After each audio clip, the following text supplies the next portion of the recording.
મૃત્યુ પામે. એ સાહેબ 30 લાખ જેટલા મૃત્યુ પામે, 50 લાખ જેટલા છે તો 20 લાખ જ વળી જાય. શું થયું સાહેબ? 50 લાખ પર mm³ કીધા છે, રાઈટ?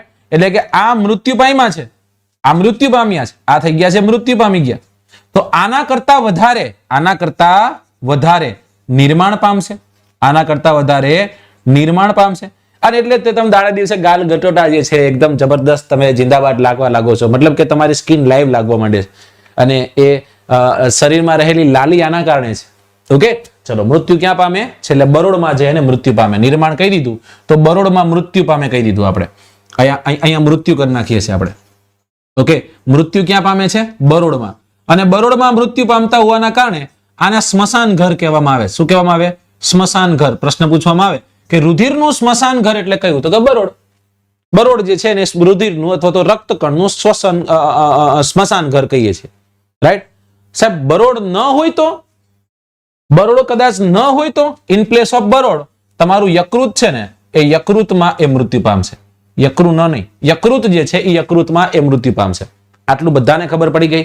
એકદમ જબરદસ્ત. ચલો, જો રુધિરમાં હિમોગ્લોબિનનું પ્રમાણ ઘટે તો શરીર ફીકું પડી જાય. આ શરીર ફીકું પડી ગયું એને એનિમિયાના નામે આપણે ઓળખીએ છીએ, રાઈટ? તો પોઈન્ટ નંબર ફલાણો, અને એ ફલાણા નંબરના પોઈન્ટમાં આપણે શું કીધું કે જો મનુષ્યના શરીરમાં રુધિર ફીકું પડી જાય, શું થઈ જાય? રુધિરનું પ્રમાણ ઘટવા, હિમોગ્લોબિનનું પ્રમાણ ઘટવા લાગ્યું, હિમોગ્લોબિન જે છે એનું પ્રમાણ ઘટવા લાગ્યું તો શું થઈ જાય? શરીર ફીકું પડવા લાગે. અને આ શરીર જે ફીકું પડી ગયું ને એ શરીર ફીકું પડી ગયું એને આપણે કહીએ છીએ, શું કહીએ છીએ?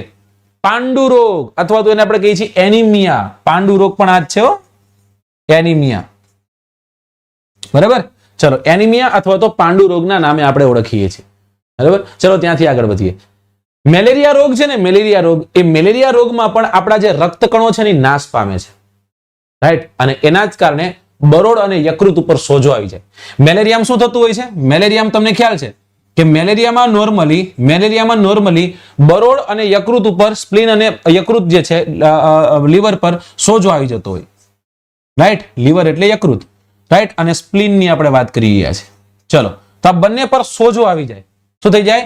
સૂજન આવી જાય. અને એ સૂજન આવી જાય, જે સોજો આવી જાય, એ સોજો શું કામ આવે છે? એની પાછળનું કારણ છે કે રક્તકણો જે છે, રક્તકણો વધારે પ્રમાણમાં નાશ પામી રહ્યા છે. શું થઈ રહ્યું છે? વધારે પ્રમાણમાં નાશ પામી રહ્યા છે. હવે બીજી બીમારીની વાત કરીએ તો એક છે સિકલ સેલ એનિમિયા. આપણે એનિમિયા વાત કરી, બરાબર? ચલો, હિસ્ટોરિયા એનિમાલિયા નથી, આ એનિમિયા છે. તો સિકલ સેલ એનિમિયા શું છે? જો સાહેબ તમારા રક્તકણો છે ને સંકોચાઈ જાય, એકદમ પાતળા થઈ જાય, બરાબર? જે એક આનુવંશિક બીમારી છે જેનો કોઈ ઈલાજ છે નહીં. તો આ જ આરબીસી સાથે સંકળાયેલી ત્રીજી બીમારી અહીંયા હું લખી રહ્યો છું, હું પોઈન્ટને લાંબો કરી, અને એ છે સિકલ સેલ એનિમિયા. પ્રશ્ન પૂછે સિકલ સેલ એનિમિયા કેવા પ્રકારની બીમારી છે? તો સિકલ સેલ એનિમિયા જે છે એ કેવી બીમારી છે? એ આનુવંશિક બીમારી છે. કેવી બીમારી છે? આનુવંશિક બીમારી છે. આમાં શું થઈ જાય છે? આપણા જે રુધિર કોષોમાં રક્તકોષો હોય છે એ સંકોચાઈ જાય. રક્તકોષો એટલે આરબીસી લખી નાખું છું, આરબીસી નું સંકોચન થાય, રાઈટ? સંકોચન થઈ ગયું આનું, અને સંકોચન થઈ ગયું એ એક બીમારી છે. અને આ બીમારી આનુવંશિક છે. આનુવંશિક એટલે શું સાહેબ? પેઢી દર પેઢી ઉતરી આવે, માતાને હોય, પિતાને હોય, બાળકમાં આવે, એને કહેવાય આનુવંશિક. અને આ આનુવંશિકતાની શોધ જ્યોર્જ મેન્ડલ નામના વૈજ્ઞાનિકે કરી હતી. કોને કરી હતી? જ્યોર્જ મેન્ડલ નામના વૈજ્ઞાનિકે કરી હતી. હજી એક રોગ છે જેનું નામ છે થેલેસેમિયા. આ થેલેસેમિયા રોગ છે ને એમાં રક્તકણો સાથે સંબંધિત જ છે, એ પણ આનુવંશિક બીમારી જ છે. આમાં શું થાય ખબર છે? પ્લાઝમા બ્લડ ચલાવવામાં આવે. શું ચલાવવામાં આવે? પ્લાઝમા બ્લડ, પ્લાઝમા થેરેપી કરવામાં આવે. શું કરવામાં આવે? બ્લડ પ્લાઝમા થેરેપી કરવામાં આવે. તો યાદ રાખજો, આ રોગ પણ આપણે યાદ રાખવાનો છે, એ છે થેલેસેમિયા.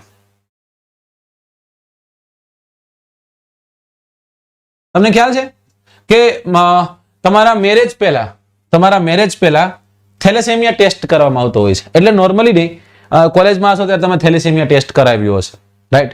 અને બે માઇનોર ભેગા થાય મેજર થઈ જાય ને એવું બધું હોય છે, બરાબર? આમાં શું કરવાનું હોય છે? આમાં યાદ રાખવાનું છે, પ્લાઝમા ચડાવવામાં આવે. પ્લાઝમા થેરાપી જે છે એટલે પ્લાઝમા ચડાવવામાં આવે. પ્લાઝમા બ્લડ જે છે ને એ પ્લાઝમા બ્લડ ચડાવવામાં આવતું હોય છે. ઓકે, ચલો તો આ થઈ ગયું આપણું આરબીસી એકદમ જબરદસ્ત. જિંદાબાદ. મસ્ત એવો ફોટો પાડી લ્યો.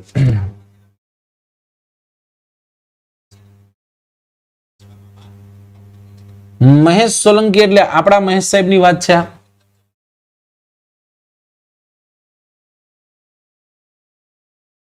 અચ્છા, ઓકે.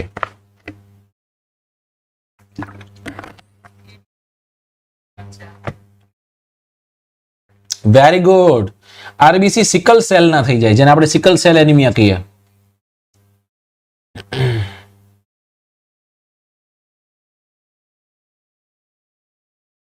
ફાર્માસિસ્ટની મોજ, મેહુલદાન ગઢવી. ચાલો, સરસ. Great great great.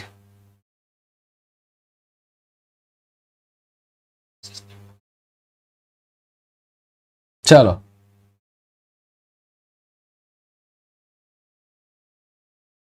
આગળ વધીશું આપણે. પ્લાઝમા થેરાપી સમજાવો. ઓકે, ચલો સમજાવો પાયલબેન.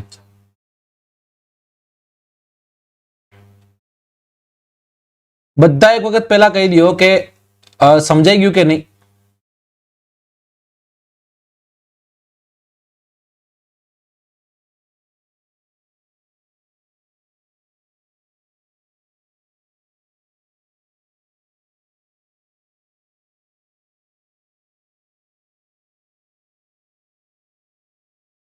ઓકે, ચલો ડન.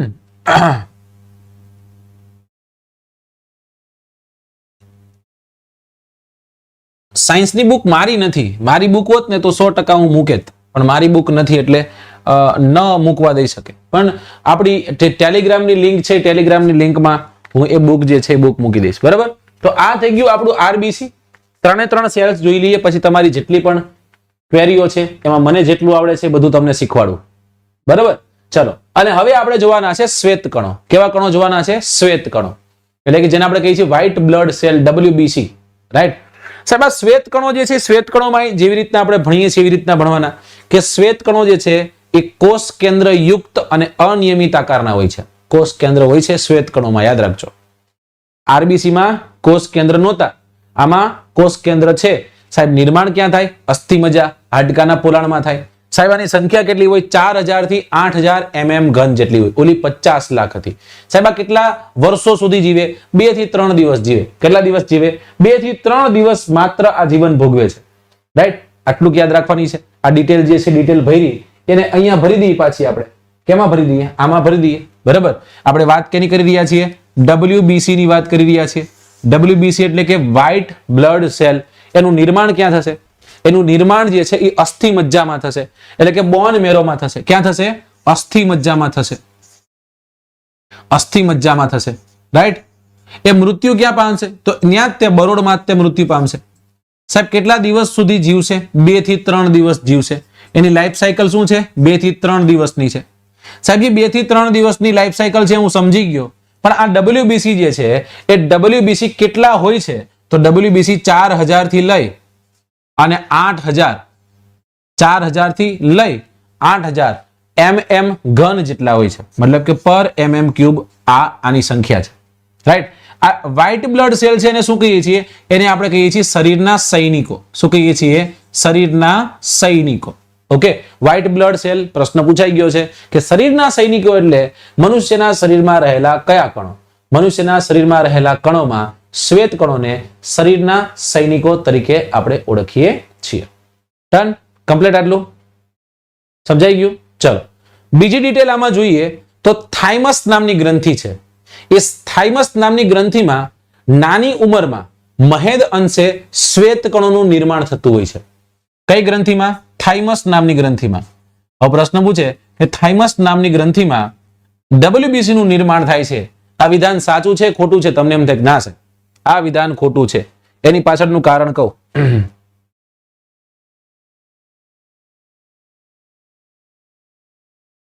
કોઈ ક્વેરી છે?